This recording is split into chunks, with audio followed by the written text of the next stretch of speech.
Well, that's it. 2021 season is over. We'll talk Jets Bills.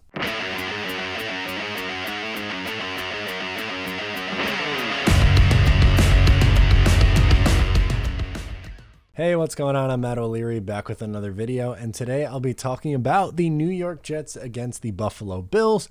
Before we get started today, I just wanted to mention you can follow on social media at Matt O'Leary NY. If you haven't already, please also make sure to check out the Just Jets podcast. You can call in, leave me your questions. One more week is the show on Wednesdays. Then once we hit off-season mode, it goes right back to Mondays. I'm also working on something else, which I'm going to keep under wraps for a little bit, but more off-season content and different kinds of content coming in the offseason very soon. Also, did you know that these days it can be hard to find and hire the right candidates for your small business? Well, that's where LinkedIn comes in. They make it easier to find the people you want to talk to faster, and guess what? It's for free. You can create a free job post in just minutes on LinkedIn to reach your network and beyond to the world's largest professional network of over 770 million people. LinkedIn Jobs helps you find the candidates you want to talk to faster. Did you know every week nearly 40 million job seekers visit LinkedIn? Post your job for free at linkedin.com/MO. That is linkedin.com/MO to post your job for free. Terms and conditions may apply. Well, that was something, folks. The defense hung tough for a while. Offense couldn't do a damn thing. It's just the numbers that I'm going to read off are just staggering.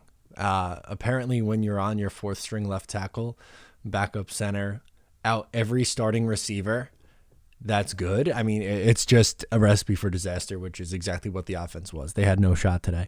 So Bills go right on down the field. You had a huge run from Singletary, and really the big play was the touchdown play. Allen somehow escapes, finds Diggs. Now, was Diggs in bounds? I don't know. Does it matter? No, the Jets were losing this game anyway. It was borderline. They rule it initially out of bounds, then in bounds, then they review and confirm that it was in bounds. Don't know. Still don't know, but whatever. Jets get the ball and then go 3 and out. There's going to be a lot of that in this game. Next possession for the Bills echoes burned by Diggs on the left sideline. Looks like it's going to be a touchdown, but that is called off the board. Instead, Buffalo would settle for a field goal. So it's only a 10-0 game, but you think, oh boy, here we go. But this is when the New York Jets start to play defensively a little bit, and they start looking pretty good at this point. Now, Kroft drop, which was the first of 2 drops. The Jets wide receivers, tight ends, running backs who did play today had their fair share of drops, and it was not good. Anyway, the Jets go to punt after the drop, and they get their punt blocked. Special teams was interesting today. And man was good after this, by the way. But the Bills punter was not very good at all. So the Bills ended up turning it over on downs. Okay, positive. Jets take over. Jets offense doesn't do anything. They try a trick play with Crowder. Wilson gets sacked. Crowder then would leave with injury, not return. So the Jets were just running with a skeleton crew at this point. Jets make a big stop on 3rd and short on the next possession, so it looks like Buffalo's going to try to go for it on 4th down, but instead they take a timeout and then go and punt. Jets offense don't do anything. Again, they punt. Bills punt, but there's a penalty because there's a fight. So the reason why I and Robert Saleh was upset. So on the Bills punt where there was the penalty where the fight broke out, it was shanked. It was a bad punt. And the Jets were going to be in good field position. So instead of having it being offset or just a penalty wherever, after the spot of the ball, they're going to repunt. Saleh was pissed. But then a worse punt ensues. The Jets end up in even better field position. All right, we'll take that. Here we have the one offensive shining moment. On 4th down, the Jets decide to go for it. A smart move. Wilson finds Keelan Cole on a slant, and he takes it to the house. 40 yards. That was the play of the game. So Wilson threw an absolute seed. It was put in a really tight window throw, which was good. And then Cole took it the rest of the way, turned upfield, ended up taking it to the house. That was awesome. So now it's a 10-7 game. All right, Bills, don't do anything on offense. Okay, the Jets are hanging around. This is good. Jets go 3 and out, though. Then you have the Bills go right down the field. They kick a field goal, so they make it 13-7. Jets were able to hold them to not getting in the end zone, which was a plus. So 13-7 at the half. It's a one-score game. Jets get the ball to start the second half, 3 and out. You get another punt. Defense holds their own, though. They get a Bills punt. Jets go 3 and out again. They had, I think, 4 first downs in the entire game. It's just, the numbers are staggering, folks. Jets defense holds strong. They get another punt over this stretch, by the way. There's a little bit in the third quarter. Josh Allen was frustrated, man. He was 2 of 11 over this stretch. Jets get the ball back, another 3 and out, a run, sack, punt. Frustrating, man. That's just, when you're watching a game like that, it's just unbelievably frustrating. Then, if a blocked punt, kind of, the punter drops it, tries to get it off, kind of does, sets up the Jets in great field position. Now, the Jets would end up kicking a field goal to make it 13-10, but something we do actually have to talk about here. Mental mistake from Zach Wilson, takes a 10-yard sack by running out of bounds. You can't do that. I got on Sam Darnold for that. I got on Geno Smith for that. It's stupid. Throw the ball away.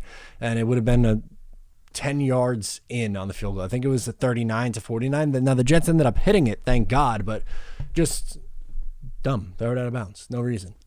On the next possession for Buffalo, you had an unreal catch and really unreal throw by Josh Allen to Dawson Knox up the left sideline. That was a really nice play. Bills ended up punting again. Nathan Shepard was bailed out on this possession, though, because he blatantly tripped. I forget if it was Singletary or Moss who was in the game running for Buffalo, but it was a blatant trip, and the refs just didn't call it, thankfully. Jets, what do you know? Punt. And that's going to be my favorite word. Count how many times I say punt on this podcast. I was going to say podcast episode, but I guess it's more of a video anyway. And then finally the Bills come to life. They're starting to move the ball a little bit. A huge Josh Allen run. He runs for about 30 yards, sets up a Devin Singletary touchdown, puts the Bills up 20-10. Then you have, this is frustrating, incomplete pass on a drop, sack. 8 sacks at this point in the day. 8. There was still more. Jets punt, Allen to Singletary, make it 27-10, and the defense just had no shot at this point. It was over. They held their own for a majority of this game. I'll give them some credit. For as long as they could, they held tight. I mean, we know how decimated this Jets defense is with injuries. They need more bodies. Everyone understands that, but this is a really good offense, and the Jets for 3 quarters played pretty good. I mean, if you want to take that as a positive, sure, go for it. And then the Jets have one final possession here. You'd have back-to-back plays with drops. Michael Carter on 2nd and long. Tyler Kroft has his second of the day. Jets punt on 4th and 20. Ball game over. Mitch Trubisky comes in, picks up a first down, kneels it out, and that'll do it. It was just unreal. Now, I know, I get it. The weapons that the Jets were running out there, wide receiver, tight end, running back, probably should have been a hint that they weren't going to be competitive. And when you're running out Connor McDermott and Dan Feeney on your offensive line, should probably have a pretty good idea that it's not going to go well against the number 1 defense. But it was bad. There was a graphic that they flashed up on the screen that was genuinely disturbing. It actually made me gag a little bit, if we're going to be completely honest with ourselves. I'm going to pull it up. So at this point in the game, 4th quarter now, so on 17 dropbacks, Wilson was sacked 7 times, hurried 12 times, knocked down 19. Yes, he got knocked down on 2 run plays, by the way. That's how much penetration the Buffalo Bills were getting. So 27-10 was your final.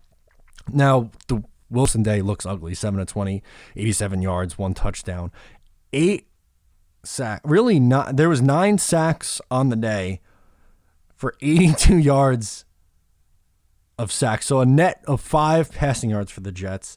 Zach Wilson led the day with 24 rushing yards on 2 carries. Michael Carter averaged 2.1 yards a carry. Tevin Coleman averaged 1.2 yards per carry. Ty Johnson averaged -1 yards a carry. It was just, from top to bottom, man, it was bad. But now the fun really starts, all right? You put 2021 to bed, 4-13 season. Were there some good Zach moments? Yeah. Were there some bad Zach moments? Yes. Go figure, right? Rookie quarterback has a roller coaster season. Rookie head coach, rookie offensive play caller, team decimated with injuries, guys underachieving. They don't play great. They're 4-13. Well, now the fun starts. The Jets win the offseason. all the time. So we get to have some off-season content now. But seriously, I know we say this almost all the time, but this is the most important off-season since I've been watching the Jets, maybe ever. You have a promising young core. You have the fourth most cap space in the league. You have $60 million in cap space. You have 2 picks in the top 10. Unfortunately, Seattle won. So the pick drops from 6 or 7 down to 10. Okay, you're going to end up with probably pick 5 and pick 10. You're going to have a ton of draft capital. You're going to have 4 picks in the top 40. You have a ton of cap space. Yes, there's needs obviously on this team, but there's no reason that you can't be competitive in 2022. None. Anything less than that is just excuses at that point. It's enough is enough. They've missed the playoffs 11 straight years. You don't say, okay, if they win 5 games, that's progress now. They're stepping in the right direction. No, bullshit. That's not enough for this team. It's flat out not. You have to be competitive next year. Again, make life easy for your young quarterback. He showed promising signs. Went, 5 straight games without throwing an interception to end his rookie season. You'll take that as a positive. Was significantly better at protecting the football in the second half since coming back from the injury. And go out, build your offense, get healthy, add depth, and be competitive in a league that has parity all over. Right? You don't even have to, I won't even say playoff mandate. Would I like to make the playoffs? Of course. But go win 8, 9, 10 games next year. That has to be the expectation for this team. Because then what's the point? What are we doing here at that point? So that'll do it on the 2021 season. That'll do it for my Jets Buffalo coverage. Comment below and stick with me because offseason is going to be busy. Thanks so much. Subscribe if you're new. I'll talk to you next time.